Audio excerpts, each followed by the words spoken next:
Ibi kíláàsì ìtọ́jú ṣe òkè ẹ̀yẹn kíláàsì fún táwọn èèyàn dẹ̀ wà ní ẹ̀ ó máa rí jù ṣe sí wọn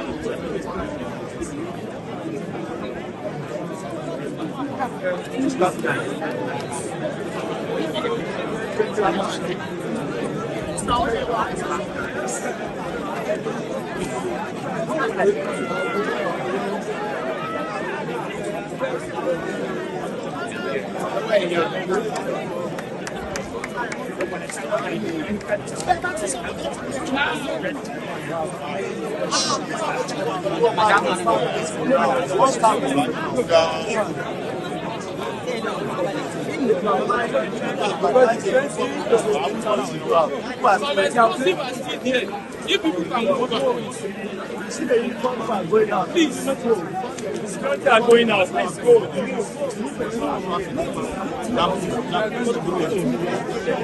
That's how we are all moving fast. Bola Igate's house. A former deputy governor lives on this street. A late governor has a property in this area. So we should be our brother's keeper.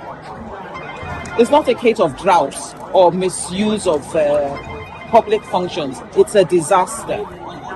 The culprits obviously should be brought to book, but before then, we need the first aid.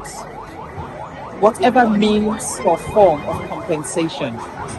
That's my thought. My name is Sumbo Oshile, and he's my professional colleague. Are you also a resident? No, I don't. But I heard it as far in October.